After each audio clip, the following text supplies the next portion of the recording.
हेमंत शिरसाट, इन्होंने सवाल पूछा है कि जो भी कुंडली में 12 राशि के बारे में बोला जाता है उसमें कोई साइंस है।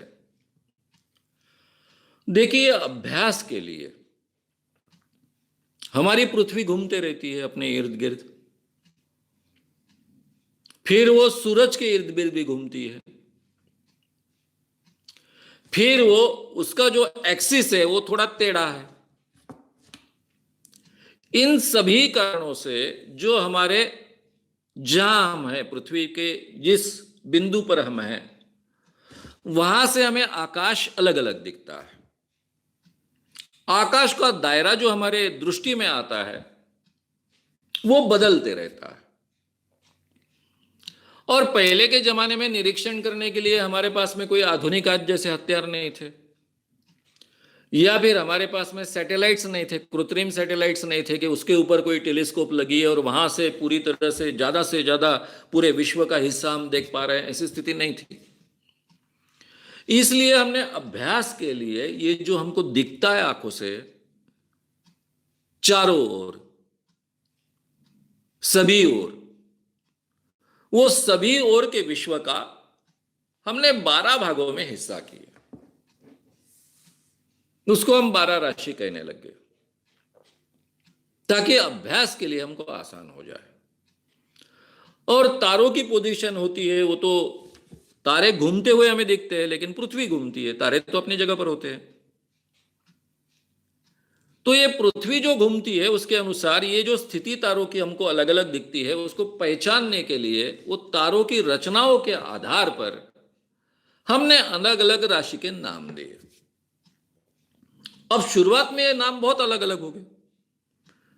भारत में 27 नक्षत्रों की प्रथा रही, पाश्चात्य देशों में 12 राशियों की प्रथा रही, फिर एक दूसरे के साथ में मिलान होते रहा, एक दूसरे के साथ में चर्चाएं होती रही, उसमें से हम 12 राशि को भी स्वीकार पाए। 2.25 नक्षत्रों का एक राशि हमने बना दी। और जनरली पूरे दुनिया में ये 12 राशि का चलन एस्ट्रोलॉजी के जमाने में ही था। यानी जिस जमाने में एस्ट्रोलॉजी के नाम पर खगोल शास्त्र का भी अभ्यास होता था, ग्रहगोल तारों का अभ्यास होता था, तब से ये 12 राशि का चलन है, हजारों सालों से। तो ये 12 राशि का चलन अभी भी कई बार ये खगोल शास्त्री उसका उपयोग करते हैं, क्योंकि उसी परंपरा से वो पढ़ते आए हैं, अभ्यास करते आए हैं। पहचान के लिए 12 राशि मानी जाती है। लेकिन इन राशियों की स्थिति में हम होने के कारण हम पर कोई परिणाम होते हैं, ये बात को कोई भी आधार नहीं है। यानी ये राशि हम पूरे विश्व का भागों में हिस्सा बांटते हैं, ये अभ्यास के लिए अच्छा है। ये जो पार्टीशन हमने किया है 12 राशियों में, अभ्यास के लिए ठीक है, समझने के लिए ठीक है। लेकिन हमारा जब जन्म होता है उस समय कौन से राशि के हिस्से में हमारा जन्म हुआ ये मानकर उसके आधार पर हमारा पूरा भविष्य कथन करना आगे के जीवन का, उसको कोई भी आधार नहीं। इसलिए हमारे कुंडली में जो राशियां होती है उसको कोई मतलब नहीं है। आकाश में जो राशियों में 12 भागों में पूरे विश्व को बांट दिया है वो अभ्यास के लिए शायद ठीक है।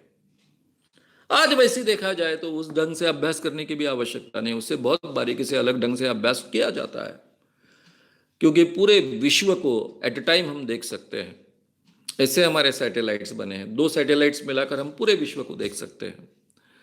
तो इसलिए उस ढंग से रचना से आज अभ्यास करने की आवश्यकता नहीं होती है। फिर भी परंपरागत ये पद्धति रही है। एक जमाने में उसने अभ्यास करने के लिए राशि की संकल्पना ने बहुत अच्छी मदद की है। तो ये आकाश की राशियों के बारे में कोई ऑब्जेक्शन लेने की आवश्यकता नहीं है, क्योंकि कोई किस शास्त्र ने, किस साइंस ने किस ढंग से अभ्यास करना है ये उनका विषय है। लेकिन ये कुंडली में जो राशियां होती है उसको कोई मतलब नहीं होता है, वो उत्पात मचाती है आपके और मेरे जीवन में, उसका कोई संबंध नहीं होता है। ये जो बहुत ही बुरी चीज है, आप कौन से राशि के हो, फिर आप इस राशि के हो तो आपका ऐसा स्वभाव होगा।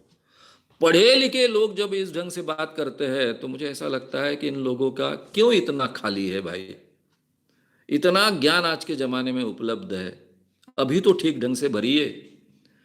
पढ़े लिखे लोग भी जब राशियों के नाम, आप वृश्चिक हो फिर आप तो ऐसा होना चाहिए, आप इस राशि के हो फिर आप तो ऐसे होने चाहिए।